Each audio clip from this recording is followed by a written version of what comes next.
नमस्कार मित्रांनो, ठरलं तर मग या सिरियलमध्ये काय घडले आपण ते बघणार आहोत. रविराज सगळेजण घरी आल्यानंतर सर्वांनाच प्रश्न पडतो. त्यावेळेस प्रतिमा सर्वांना सांगते की मी कशी लढली. त्या लढाईमध्ये खरं तर मला भीती देखील वाटत होते, पण सगळी भीती ही सायलीने घातली. सायलीमुळे सर्व शक्य झालं. दिव्याच्या कृपेने सगळं शक्य झालं असं सगळेजण बोलतात. त्यावेळेस सायलीला अभिमान वाटतो. तसं काही नाही ग असं ती बोलते.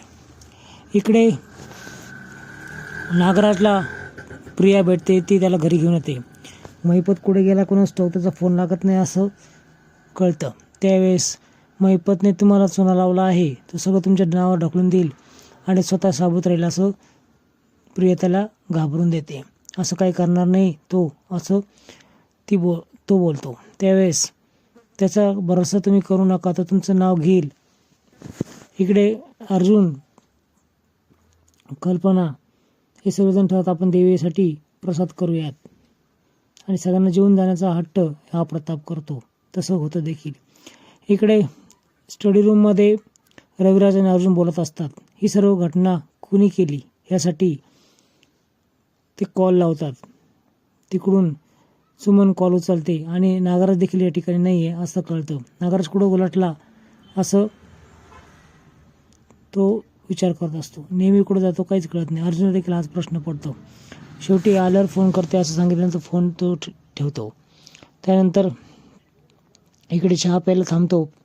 महिपतला कॉल लावतो पण तो काय उचलेना. शेवटी तिथल्या बंटर प्रकाशला फोन लावतो आणि महिपतचा पत्ता विचारतो. त्यावेळेस महिपत इथे नाही आहेत, पनवेल सोडून बाहेर गेले आहेत असं कळतं. त्यावेळेस सगळं स्पीकर ऑन करून ही प्रिया देखील ऐकत असते. प्रकाशने तो निरोप दिलेला असतो. इकडे तन्वी पुन्हा नागराला सावध करते की तो सगळ्यात आधी आपल्याला सापडला पाहिजे, म्हणजे आपण काय करायचं ते ठरवू. कदाचित महिपतला मारायचा प्लॅन देखील होऊ शकतो, कारण सर्वजण एक्सपोज होणार नाहीत. इकडे सायली विचार करत असते.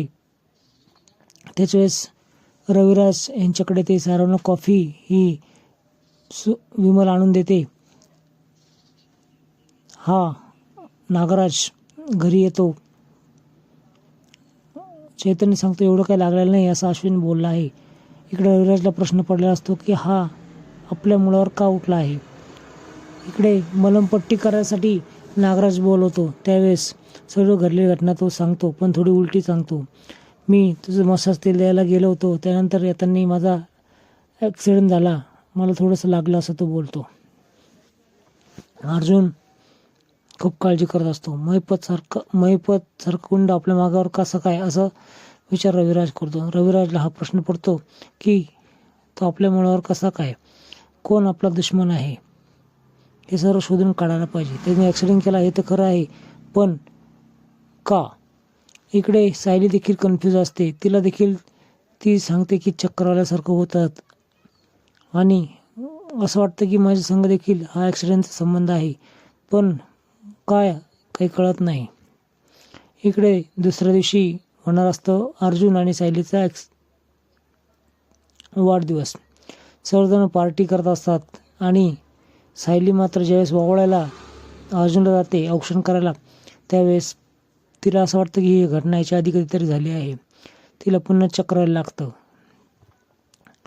असं तिला सारखं वाटतं की ही घटना आपल्या बरोबर यापूर्वी देखील घडलेली आहे.